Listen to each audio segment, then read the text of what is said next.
बिहार के ग्रामीण विकास मंत्री अशोक चौधरी की तरफ से भूमिहर जाति के बारे में की गई एक टिप्पणी से बिहार भर में सियासी घमासान मचा हुआ है। सत्ताधारी जेडीयू के मुख्य प्रवक्ता और राज्य के पूर्व मंत्री नीरज कुमार तक ने इसके लिए अशोक चौधरी के विरुद्ध अनुशासनिक कार्रवाई की मांग की है। दरअसल अशोक चौधरी ने 4 दिन पहले जहानाबाद में आयोजित जेडीयू की एक बैठक में कहा था कि लोकसभा चुनाव में भूमिहारों के बड़े हिस्से ने जेडीयू उम्मीदवार चंद्रेश्वर प्रसाद चंद्रवंशी को वोट नहीं दिया। इसके कारण चंद्रवंशी की हार हो गई। कहा कि भूमिहार समाज वोट देते समय दल के बदले अपनी जाति को प्राथमिकता देता है। ये अच्छी प्रवृत्ति नहीं है। और क्या कुछ कहा वो भी आपको सुनाते हैं। को कहना चाहते हैं कि हम भी कोई विदेश के नहीं हैं, हम भी जहानाबाद लोकसभा के हैं और जहानाबाद को नस नस हम भी जानते हैं। मेरे पिताजी 52-57 में जहानाबाद से मिले हुए थे, 52-57 में, और कोसी से मिले हुए थे। तो हम भूमिहारों को भी अच्छी तरह से जानते हैं। अब मेरा तो बेटी का ब्याह है भूमिहार से हुआ है, तो और बढ़िया से जानते हैं। तो इसीलिए राजनीति जब करना है, राजनीति अपने जगह पर है, व्यक्तिगत रिश्ते अपने जगह पर है, नेता अपने जगह पर है। जब नेता के साथ है तो पूरी शिद्दत से, पूरी ईमानदारी से और पूरा प्यार हम प्रयास करेंगे। मेरा प्रयास कामयाब नहीं हुआ, कोई बात नहीं है, कम से कम हम अपने आंख के सामने ग्लानि तो नहीं महसूस करेंगे कि हमने नेता के निर्णय के साथ खड़े नहीं रहे। जो लोग कलकत्ता, दिल्ली, मद्रास घूम रहे थे चुनाव में, वो लोग अगर चाहते हैं कि अब हम नेता के कंधा पर करके विधानसभा पार करेंगे, ऐसा गलत बात है, ये सब नहीं चलेगा। अशोक चौधरी के बयान पर पूरे बिहार में जाति, भूमिहार और आरक्षण पर बवाल छिड़ा हुआ है। अशोक चौधरी के खुद अपने लोग उनके खिलाफ बयानबाजी कर रहे हैं। बिहार के डिप्टी सीएम विजय सिन्हा ने अशोक चौधरी को समझाते हुए कहा कि भूमिहार जाति नहीं, एक कल्चर है। जाति की राजनीति करने वाले कभी भी समाज के हितैषी नहीं हो सकते। जेडीयू के मुख्य प्रवक्ता नीरज कुमार ने कहा कि अशोक चौधरी ने जाति विशेष के प्रति अपमानजनक टिप्पणी के लिए जेडीयू के मंच का उपयोग किया।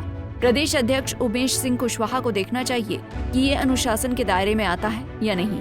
तो वहीं तेजस्वी यादव ने भी संपूर्ण सत्ताधारी जेडीयू पर जमकर निशाना साधा। आप एक बात समझ जाइए, जदयू पार्टी का चरित्र ही ऐसा है। ये लोग जाति उन्माद जो है पैदा कराते हैं। एक नेता से कुछ बुलवाते हैं, दूसरे नेता से कुछ बुलवाते हैं। इन लोगों का चाल चरित्र है। हम लोग सकारात्मक लोग हैं, ये लोग नकारात्मक लोग हैं। नकारात्मक बात करते हैं। लोकतंत्र में भाई कोई वोट दिया तो आप उसका तिरस्कार कीजिएगा, नहीं दिया तो उल्टा सीधा बोलिएगा। लोकतंत्र में सबका अधिकार है, जिसको वोट देना वो देता है। लेकिन चर्चा इस पे होनी चाहिए ना, सकारात्मक चर्चा होनी चाहिए। क्यों नहीं ये लोग अशोक चौधरी और ये बिहार सरकार के जितने मंत्री हैं ये चर्चा करते हैं कि भाई बिहार समाज के कितने लोग बेरोजगार हैं, उनको नौकरी कैसे दी जाए। पिछड़े समाज के हों, दलित समाज के हों या अल्पसंख्यक हों, इन लोगों में बेरोजगारी कितनी है, इस पर ना चर्चा होनी चाहिए कि उनकी आर्थिक स्थिति कैसी है, उनकी आर्थिक स्थिति को कैसे सुधारें। चर्चा तो इस पर होनी चाहिए। लेकिन ये लोग चर्चा कर रहे हैं कि तुम हमको वोट नहीं दिए, हम तुमको जो है तिरस्कार कर रहे। इसी तरीके का जो सीतामढ़ी से जो एमपी हैं, उन्होंने भी यादव मुसलमानों के प्रति जो है कितनी घृणा, और कुशवाहा भाइयों के प्रति कितनी घृणा भरी जो है वक्तव्य दिया था।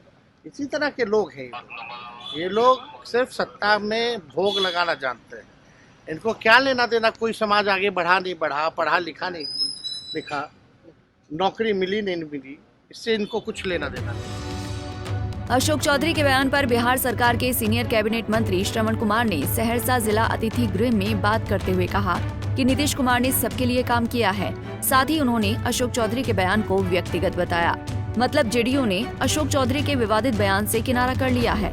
बिहार में भूमिहार पर बवाल थम नहीं रहा है और आरजेडी आरक्षण और जाति जनगणना की मांग को लेकर सड़कों पर नजर आ रही है। इसको लेकर तेजस्वी यादव ने कहा कि उनकी पार्टी 2023 में किए गए जाति सर्वेक्षण के निष्कर्षों को संविधान की अनुसूची 9 में शामिल करने की मांग को लेकर प्रदर्शन कर रही है। तो वहीं आरक्षण के मुद्दे पर तेजस्वी यादव द्वारा किए जा रहे धरना प्रदर्शन पर मंत्री श्रवण कुमार ने तंज कसा। उन्होंने कहा कि लोगों की समस्या को लेकर आवाज उठाने के लिए सबसे बड़ी पंचायत विधानसभा में 5 दिन तक हाउस चला, लेकिन तेजस्वी एक दिन भी नहीं आए, एक भी सवाल नहीं उठाया। धरना प्रदर्शन, यात्रा या भ्रमण करने से समस्याओं का समाधान नहीं होता। जनता उन्हें नकार चुकी है। मतलब बिहार में इन दिनों जाति और आरक्षण पर जबरदस्त तरीके से राजनीतिक रण जारी है। भविष्य में किस पार्टी पर इसका कितना असर देखने को मिलेगा? क्या भूमिहार अशोक चौधरी के बयान से नीतीश कुमार की जेडीयू से किनारा करेंगे? क्या बिहार की सत्ता में हिस्सेदारी हासिल किए बैठी बीजेपी इस बयान के बाद कोई और नया पासा फेंकेगी? ये देखने वाली बात होगी। Bureau report, Punjab Kesari TV. हमसे जुड़े रहने के लिए हमारे YouTube चैनल को सब्सक्राइब करें और नई वीडियो की नोटिफिकेशन के लिए बेल आइकॉन को दबाएं।